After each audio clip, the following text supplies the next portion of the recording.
Hey, what is up ladies and gentlemen, I'm Chip here, and I'm Sylvester here. We are from the Muxy Toys, much like I does in the previous videos ago, and also some previous LPs, so that's point in time. Today, ladies and gentlemen, welcome to the next New Super Mario Bros. LP Marathon, or in this case, Let's Play Marathon.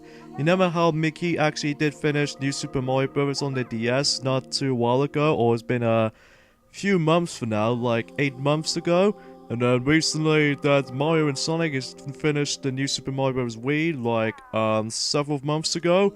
And Piglet now finally finished New Super Mario Bros. 2. So even then, today, we're about to be tackling through the next New Super Mario Bros. Game Marathon. So, it's been released on the Wii U since almost 4 years now. But it's called New Super Mario Bros. U for the Nintendo Wii U. So yeah, I believe this game came out in 2012, among the same year as it does it for New Super Mario Bros. 2 for some reason. Oh, I wonder what's up with these 3 different controller supports. The reason being for this, Chip, is because, well, if you download this game for version 1.3.0, this means you actually get yourselves both things. One, which you can actually use the 3 different control types, the Wiimotes, the Wii U gamepad, and the Wii U Pro controller. As well as the addition to that, we also have ourselves New Super Luigi U as a part of the DLC of New Super Mario Bros. U. So, even then, this title screen sequence is very similar to New Super Mario Bros. Wii version, but in the HD visuals. But we'll get to HD visuals on this game until when we actually jump into New Super Mario Bros. U. So, as far as you guys can tell, that we haven't actually planned this out until, well, originally we were gonna do this playthrough at 2013, but then it doesn't work out very well that often because, well, with back in the day when we actually had ourselves a pretty bad camera with a rubbish, horrible quality, but even then it doesn't match up right. So, anyway, so this is the reason why we decided to actually let this game LP, or in this case a little playthrough on New Super Mario Bros. Wii, or no, the Wii U actually, can get ourselves a long delay after when it sends like, even then we actually got this game back in Christmas 2012, and then later on we actually got ourselves the Wii U on its own, while actually just, you know, trying to get the system itself, and then actually just play this game. So, yeah, there are quite a few amount of modes you can actually play, at least if you want to expect if you actually include New Super Luigi U. But I believe definitely might actually redo New Super Luigi U just because, well, we'll actually just have to find out until the end of this year. So, yeah, that's all it works basically for this particular playthrough and stuff. So, as I mentioned earlier, you can choose one of these 3 different control types when you start your adventure. Like, you can either just use it as a Wii U gamepad, if on its own, or you can potentially use the Wii Remote on its sideways, or just use the Wii U Pro controller because it has been absent of the nunchuck support, unlike New Super Mario Bros. Wii does. So, for the most part though, the only control we might actually just go ahead and use until now is the Wii U gamepad because, well, I found the gripping on the Wii U gamepad looks really comfortable. Even then though, we're just able to get started here. So, much like how it does in New Super Mario Bros. Wii and New Super Mario Bros. 2, you always have to start your game off as Mario, so you can't just pick any characters. Almost unlike if you actually go into Boost Rush mode, but that's besides the point.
So yeah, the story for New Super Mario Bros. U, it's kind of more likely the exact same plot line, just as it does it for the previous entries. Once again, Peach is being kidnapped by Bowser yet again.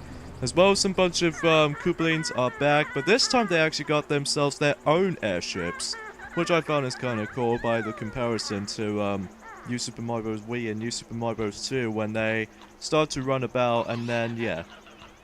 And occasionally, at some points or another, there was actually Boom Boom. Yeah, Boom Boom actually make a comeback since Super Mario 3D Land. Well, even then though, Boom Boom has been returned in the future Mario games, but that's besides the point. So here's the first world in the game, such as Acorn Plains, basically the first world in the game. And right off the bat though, that rather than just actually get ourselves a separate world map, unlike how it does in the previous entries, instead of that, the world map design is actually very similar to how it does in Super Mario World. If you ever played that game before, from the Super Nintendo, that the world map will actually become attached to each other. So, yeah, it kind of reminds me like I was playing Super Mario World all over again. But, just with, the Wii U's HD capabilities and all that kinds of stuff. And plus, I don't think the Cape Feather were actually going to return now, which is unfortunate. So anyway, and also very similar to Super Mario World is that these levels right there are actually titled in names, such as, for instance, Acorn Plains-1, and it says Acorn Plains Way, which is essentially the first level we're about to be jumping into the entire New Super Mario Bros. U. So, yeah, as far as you guys can tell, that the item system has been back since New Super Mario Bros. Wii. However, unlike New Super Mario Bros. Wii, they can actually carry up to maxed out of 99 items on the each of those items you'd be collecting, like super mushrooms and etc. However, you can only carry 10 items at a time in your inventory box this time, which kind of reminds me of something related to Super Mario Bros. 3's inventory system for the items, as far as I can see.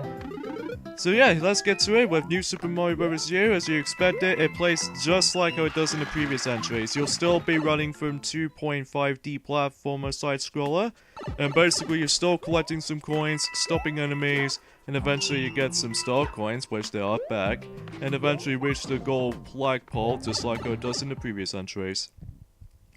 So you get the drill. Basically, this game is very similar to the previous entries, but the noticeable difference here is that the visuals look really, really beautiful, especially considering this is the Wii U title.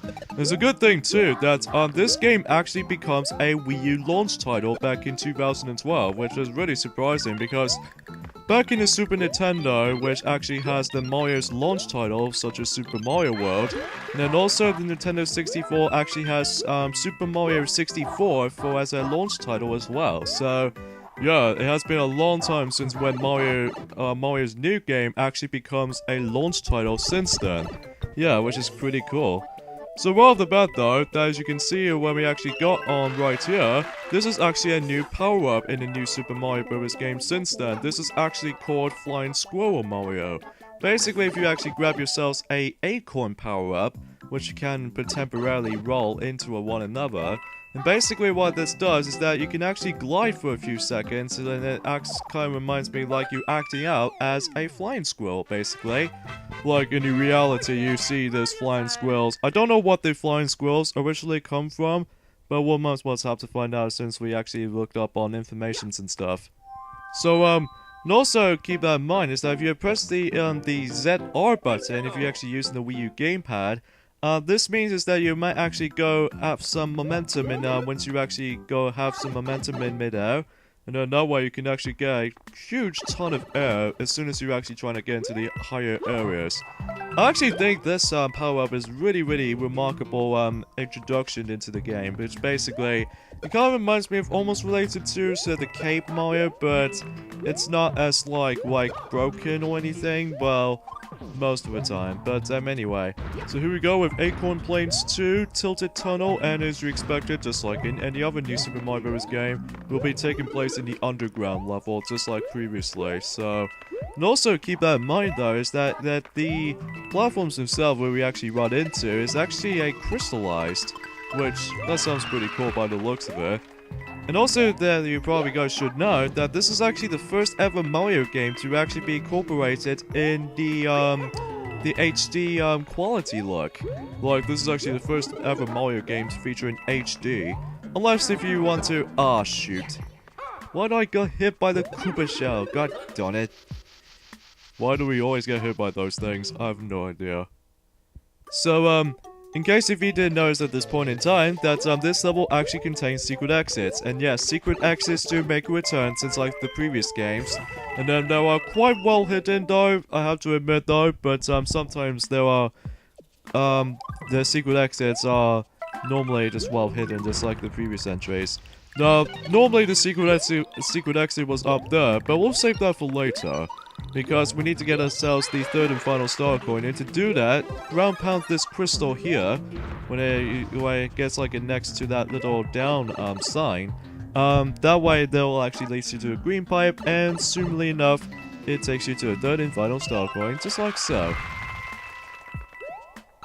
So, since the Wii U did actually first announce it back in E3 2011, which shows the HD visuals of and how sharp it is, and then basically how the Wii U's capabilities work, and then basically it gets like some brief tech demos, and one of these tech demos was actually featured New Super Mario Bros. Me, which is essentially New Super Mario Bros. Wii, but you can actually play as your Miis, as well as the different level layouts, but still level themes. So, anyway.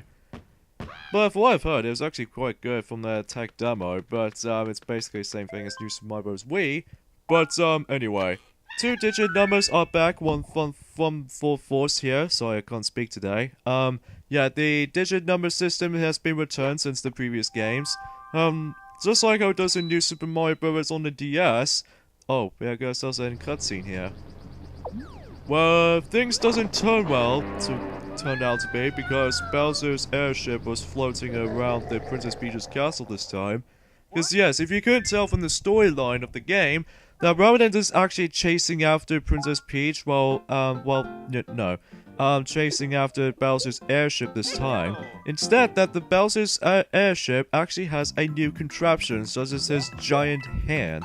Basically what he can do to us, especially Mario and Luigi and those two toads returning, basically he just chuck us out of here, and then they're trying to chuck us at us for the entire portion of the distance away from the Mushroom Kingdom. Which, that sounds quite different from the look of it, but ultimately it's basically kidnapping Peach again, so...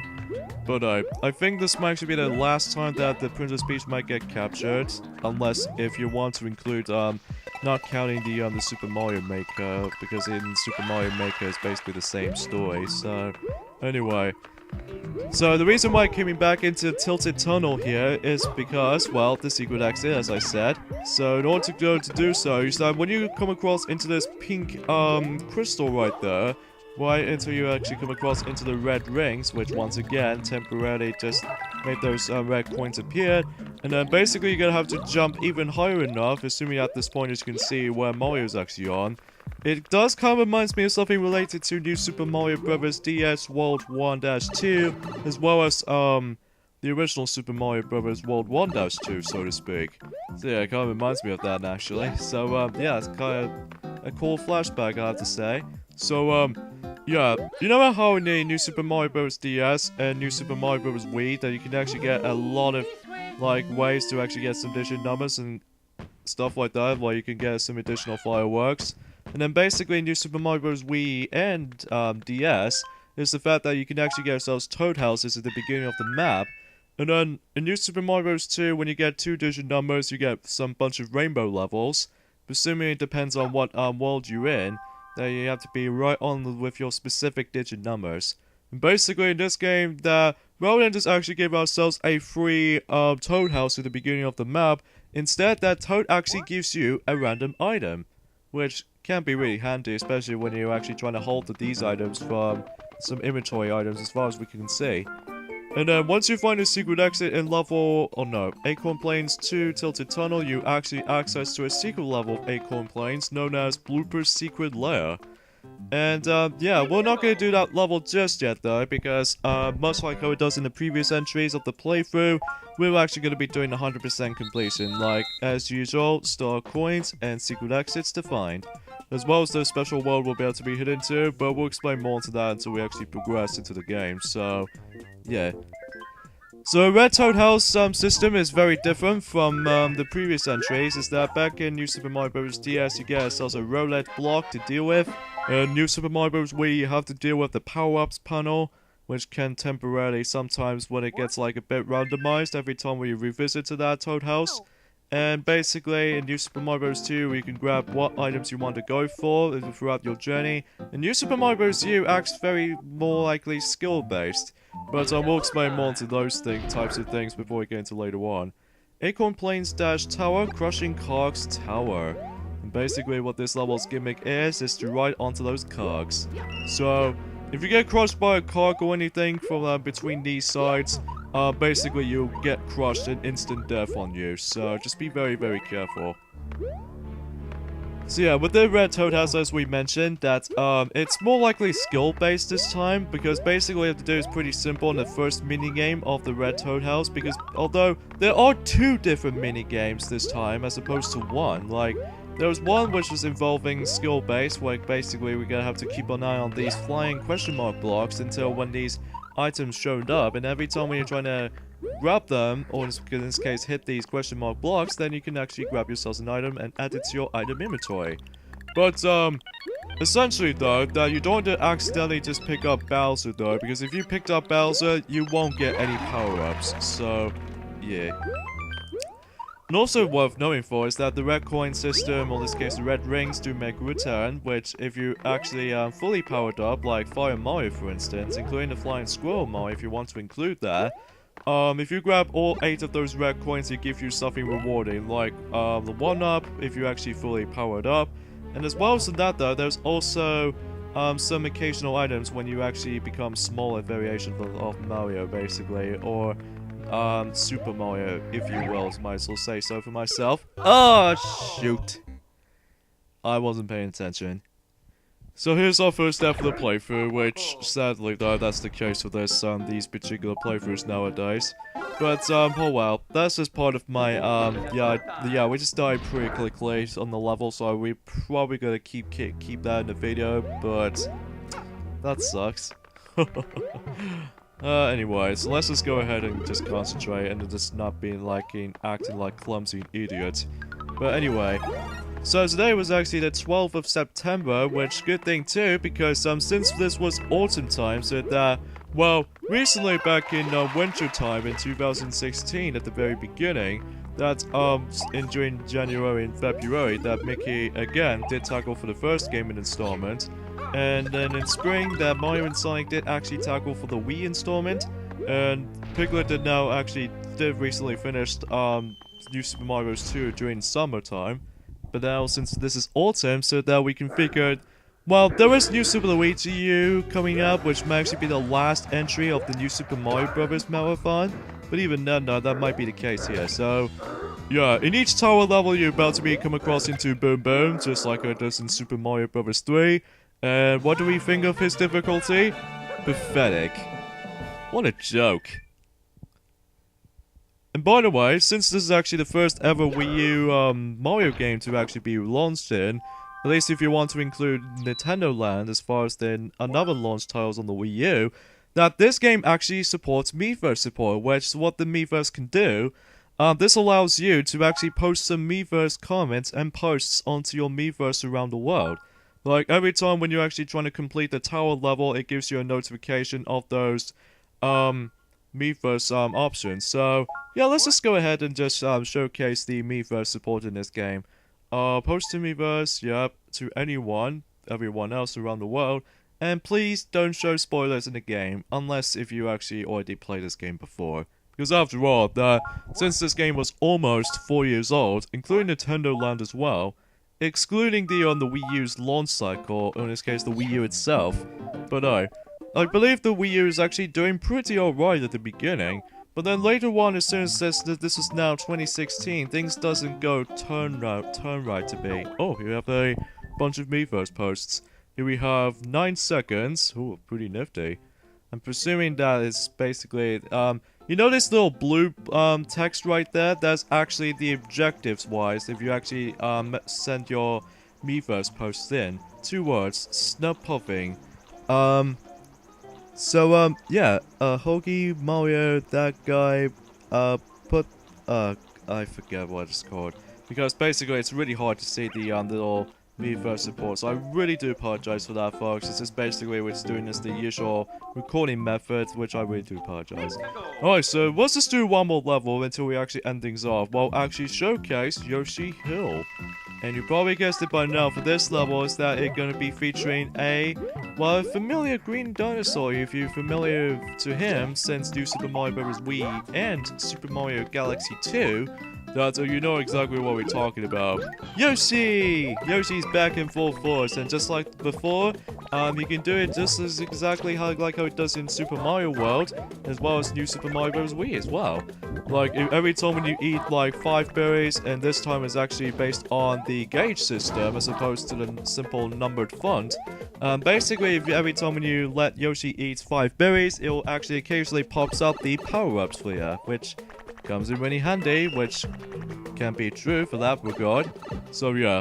And as usual, that, you know how in Super Mario World that you can actually carry Yoshi for the whole time if you actually finish the level with him?